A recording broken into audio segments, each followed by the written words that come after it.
100 years before Paul wrote the book of Romans, Julius Caesar adopted Octavian, who later became known as Caesar Augustus. When Julius Caesar was deified after his death, Augustus proclaimed himself the son of the deified Julius. He inherited the empire and was loyal to the memory of Julius Caesar and that reign. It continued in the same way with Tiberius and with the others. In fact, the first 5 emperors, Augustus, Tiberius, Caligula, Claudius, and Nero, weren't related as father to son. They were chosen and adopted. Did you know that? Wow. Chosen and adopted and basically groomed for the job. And then when the previous emperor died, and he was declared a god, the new one would be crowned the son of the deified one, and he would inherit the empire. It's no wonder then that Paul uses the imagery that he uses here in Romans 8. His original recipients would have understood very clearly what he was talking about.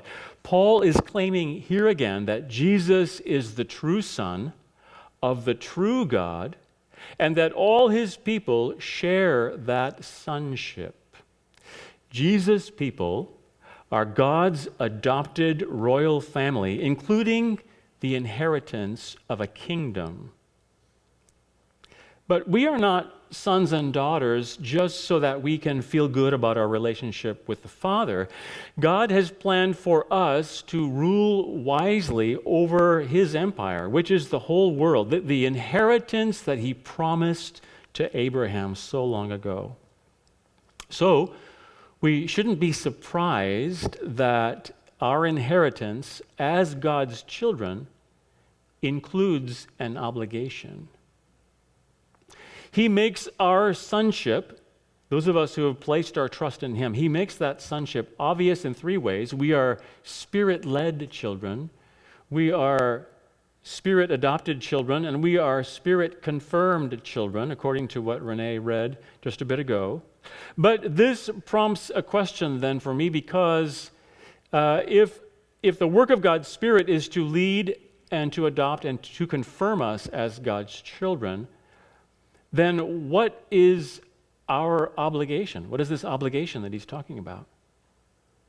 If the Spirit has done it all, then what is left for us to do? We're not trying to earn our salvation. That's already a free gift and something that Jesus has already done. Are we simply to pursue our own goals, our own happiness? Is some sort of a cooperative effort being called for? I want us to take a closer look at this obligation to which he is calling us. And we'll begin. I want to read a couple of verses again as we begin and get into this message. Verse 12, "So then, brethren, we are under obligation, not to the flesh, to live according to the flesh. For if you are living according to the flesh, you must die. But if by the Spirit you are putting to death the deeds of the body, you will live. For all who are being led by the Spirit of God, these are sons of God."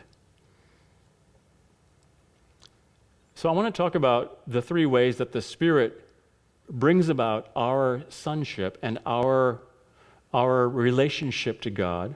But then swirling in the middle of all that is obligation. And we're going to see how the obligation pops out here and there in our response and how we respond then to God's initiation. God's children are Spirit-led first. We have no obligation to our flesh. We have an obligation, but it's not to the flesh. And over the last 2 weeks, actually, I've been defining the flesh. But I found an illustration from a commentator by the name of Bird that I think might be helpful here. He says it's like our heart is a fortress or a castle that is constantly besieged by a wicked tyrant who once resided there, but was defeated and exiled. Yet he desperately wants to get back in by launching a mixture of frontal attacks and covert assaults. And while he might shake the walls with his artillery or wound the morale of the men guarding the towers, his power to annex our hearts is hampered by the fact that the Spirit of Christ is there. And the Spirit of Christ has never surrendered any city to that tyrant. The tyrant is us. The old us. We used to be completely obligated to bow down to the old us. But Paul says we are now free to put to death the deeds of the flesh. In Galatians 5, he insists that the Messiah's people have crucified the flesh with its passions and desires. Don't think about, don't dream about, or imagine what surrender to a dangerous tyrant would be like. Don't let it in. Kill it. Don't haggle with it. Don't negotiate with it. Instead, put it to death like you would to let's say you found a cobra in your child's bedroom. What would you do? Make a deal with it? No. You would slash it to death as fast as you could. So if we're not obligated to the flesh, where does the obligation lie? He doesn't say the precise words that we are obligated to the Spirit, but he strongly implies it when he equates it to being led by the Spirit and putting to death the deeds of the flesh, those two phrases.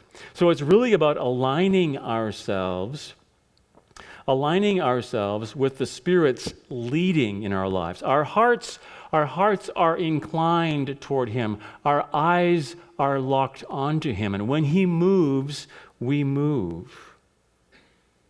Those who are led by the Spirit are children of God. Children of God are in the process of doing battle against all of our old ways of thinking, all of our old ways of responding and acting. Well, how can we possibly do that? You and I both know that we've failed every time we've tried to win this battle in our own strength, with our own willpower. Have you ever heard the phrase, "We do what we believe"?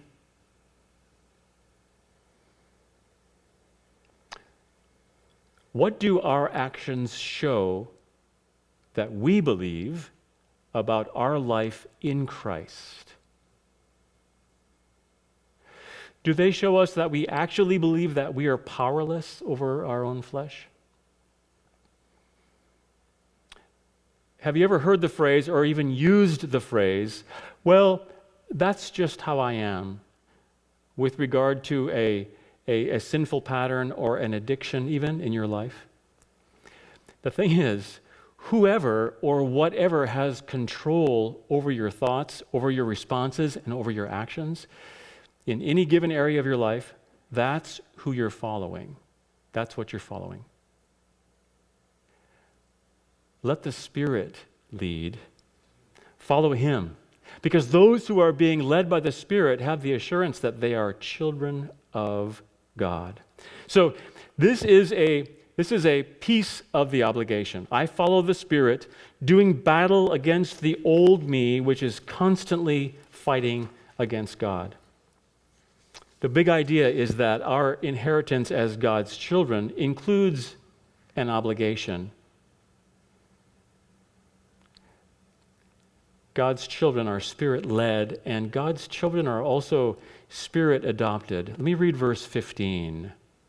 For you have not received a spirit of slavery leading to fear again, but you have received a spirit of adoption as sons, by which we cry out, "Abba, Father."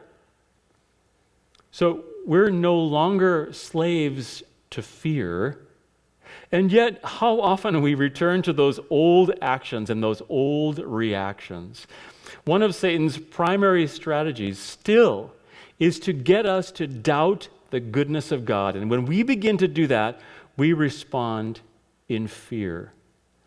Paul actually kind of takes us back to Exodus again, because he's contrasting sonship and slavery here. He says, you were slaves, And now you're called to be sons. So don't even think about going back to Egypt. But time and time again, they did.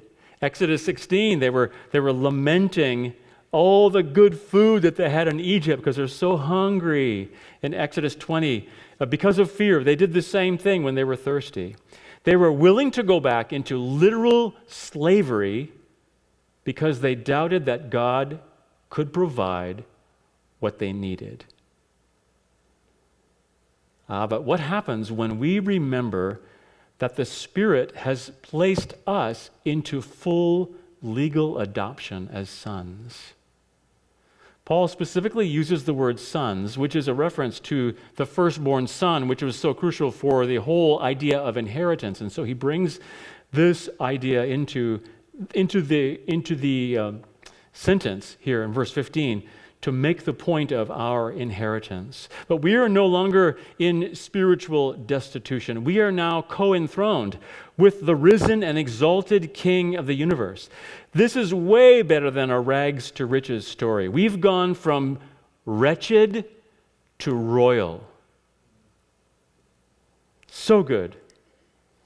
This commentator, Bird, again, I want to read a couple sentences from him. He says, ultimately, God's courtroom, where he declares us to be one of his covenant people, is an adoption court. It is where God declares that we, irrespective of our natural parents and without due regard for our sinful past, we belong to him as children belonging to a parent. And what is the result here in verse 15 but fearless intimacy? Fearless intimacy. The Father loves us like a parent, and we may now cry out to him with the words, Abba, Father. You know, some have taken the term Abba to mean daddy in an overly familiar sense, like, hey, daddy-o, or hey, sugar daddy. But that's not the idea here. There is intimacy for sure. Definitely intimacy when we think about Abba, Father, but it's more of a sense of awe and treasuring God. And we would be more accurate to use the word dear Father or beloved Father. I'm not sure what image comes to your mind regarding the intimacy of a child with a father. I quickly go to cuddling up on his lap and having a nap, you know, that kind of an image, a child in the lap of their mother or whatever. But the thought of crying out, Abba, Father, in this context of battling the old me and fighting fears, is actually crucial to see here. Because in this context, we have the ear of the King. He is attentive to us, and he's able to meet the need of the moment. A number of years ago, before some of you were born, Laura and I went to work in the country of Côte d'Ivoire, West Africa, and we were working at a children's school there. It was a school primarily for missionaries' kids, kind of out in the bush of Africa, in the country of Côte d'Ivoire. Well, when we arrived, there was a couple there. There were 8 dormitories. It was a good-sized school, 8 dormitories there, and one of the couples that led the girls, that was headed up one of the girls' dormitories, their names were Bud and Jean Hodelin, and they had spent a number of years in Gabon doing mission work, and then they had transferred, they had come into Côte d'Ivoire, and they were working at the school. Well, Jean, the mom, the wife, was just such a very special lady. It didn't take long in conversation with her to figure out that she loved Jesus so much. And she had spent a lot of time with Jesus. It was just so obvious in just a brief conversation, because she just naturally talked about Father and what Father was doing, and I was just talking to Father this morning, hey, I just want you to know that I was taking your request, you know, that challenge you're having in your dorm or with this relationship. I just took that request to Father, and I really believe that He's gonna meet you, and He's gonna answer that. And so there's just this intimacy about the way she talked about Jesus and her Father that was unmistakable. This was a lady who had spent a lot of time in her Bible, a lot of time reading the Word, a lot of time in prayer. And what a great example for fellow staff members and for the students that were at that school to be with someone who was so intimate with Father. As an adopted child, I have the opportunity to get to know God in an intimate way. It's not just getting to know about God, it's getting to know God and call him my beloved Father. It's not just getting to know about Jesus, it's getting to know Jesus and believing what he believed and calling him my dear friend. An author by the name of David Augsburger calls this a radical attachment. This relationship is what takes us simply from attending a church to literally being attached to Jesus, attached to the Father. He translates Ephesians 3:17 in, I think, a helpful way. He says, "With deep roots and firm foundations, may you be strong to grasp with all God's people what is the breadth and length and height and depth of the love of Christ, and to know it, though it is beyond knowledge, so that you may attain to the fullness of being, the fullness of God himself." Our obligation is to our Father. Set your mind upon your Father. Grasp his love, hold on to it. This is us really getting to know who God is. Choose to think and act out of faith in him and his goodness instead of acting out of fear. Step out on his wisdom, step out into his power and his mercy. You are chosen and beloved. Walk as though it is true, because it is. Well, so far, the Spirit's work in this whole picture is 99.99%, I would say, because He leads us, He places us as adopted sons. We have a little teensy-weensy 0.01% to do, I think, in this whole picture. But our inheritance as the children of God does include this obligation. Let me read verses 16 to 18 as we head toward the end. The Spirit Himself testifies with our spirit that we are children of God. And if children, heirs also, heirs of God and fellow heirs with Christ, if indeed we suffer with him, so that we may also be glorified with him. For I consider that the sufferings of this present time are not worthy to be compared with the glory that is to be revealed to us. And so, clearly, God's children are Spirit confirmed. I would say Spirit confirmed. The Spirit testifies with our spirit. So how do I know that I'm a child of God? Can I know that for certain? Do you know that for certain? Paul has already said, yes, yes, yes, you can know. Those who are led by the Spirit of God are children of God. These are children who are daily doing battle against their sin, against their old ways of thinking and responding and acting. We do this through the power of the Spirit. As well, the Spirit has placed us into adoption, an adopted family. We are children who are quick to cry out, "Dear Father." We're learning to fearlessly live by faith. And the last way that we know we are children, from this passage anyway, is that the Spirit is connecting and confirming with our spirit. This is actually a little bit more of a subjective test, but it is that strong inner confidence, that inner sense of peace that I am not my own. That inner confidence that I belong to the King.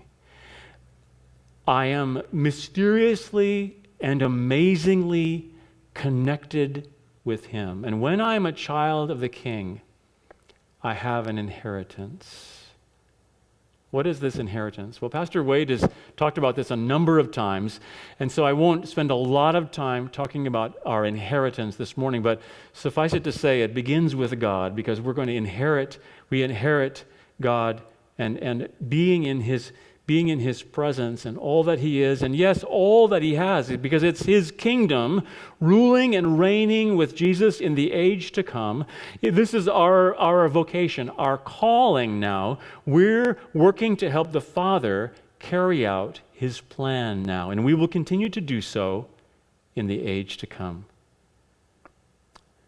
Tom Wright says this: normally you only receive an inheritance after the giver has died. Though you may be, in that sense, in debt to the person who has left you the bequest, they are, by definition, no longer around to receive your thanks. But when it's a matter of inheriting from God himself our stewardship of the whole new creation, we are in a perpetual state of happy indebtedness to him. As chapter 8 goes on, he says, this turns out to be, as my teacher George Caird used to say, a debt of love that only love can repay. I love that. A debt of love that only love can repay. So we are obligated to God because as his heirs, we are to live in the here and now as his sons and daughters. And when people look at us, they should get an impression of who our Father must be. I happened to see earlier this week, I think it was a TikTok video that had gotten posted on YouTube somehow, and I don't know how all that works. But this guy named Patrick Bet-David, who is an Iranian-born entrepreneur, and he's actually a conservative political commentator here in the U.S., kind of a business guru kind of a guy. He talked about being so impressed with 18-year-old Barron Trump. Did anybody see this little clip where he's talking about this? So this guy, Patrick, had just finished doing a podcast. I'm not sure if they were in Mar-a-Lago or if they were in New York City, but they were finished up and ready to leave, and Barron Trump appeared, and he said, "May I walk you to your car?" And so they said, "That's fine." And so the guy says, here's the son of a billionaire and former president walking with us to our car, and is standing there waiting as we get in and get settled and so on. But part of the conversation was Barron Trump saying this. He said, no matter what I do, no matter what my brothers do, no matter how much money we make, our success will never come close to what our father had to do, because he really had the hard life, not us. I would say in this case, we might see more of his mother in him than his father. But no matter what you think about Donald Trump, here is a young man, an 18-year-old guy, who realizes that with his inheritance, his potential inheritance, maybe he won't get anything, who knows? With his inheritance, there is a sense of obligation that he has to his father, out of thanksgiving to his father, and to the family as well. How we long for glory. We pursue it in a variety of ways on a daily basis, everything from trying to find the most comfortable bed or comfortable chair to be in, to watching how celebrities live, to thinking about heaven and what that's going to be like.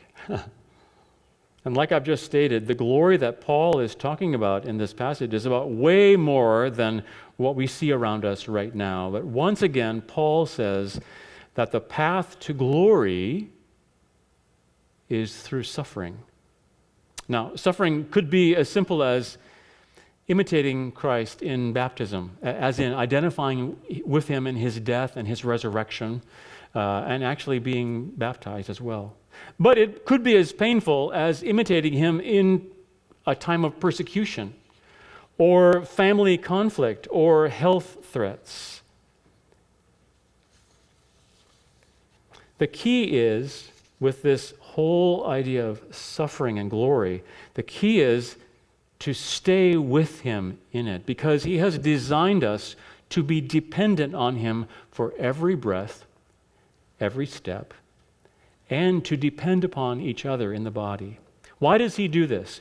Why does God make suffering the necessary path to our inheritance? Because if we fallen people were not brought into trials and tests and challenges, we would fall ever more deeply in love with the comforts and the physical delights and the prosperity of our lives, and we would forget God. This is why I included verse 18, though verse 18 will also likely be included within the next message next week or in 2 weeks.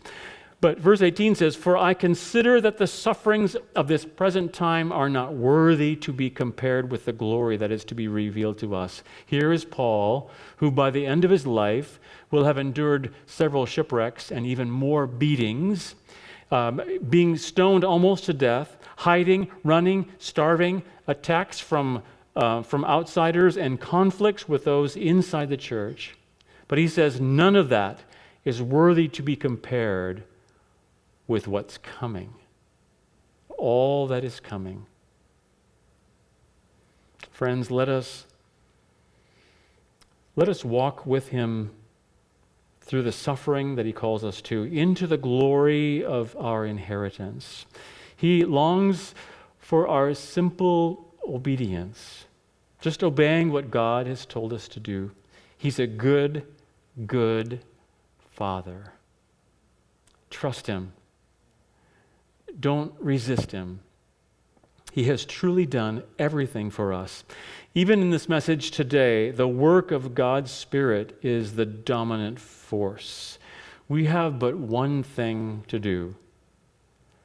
Let him do what he wants to do in us.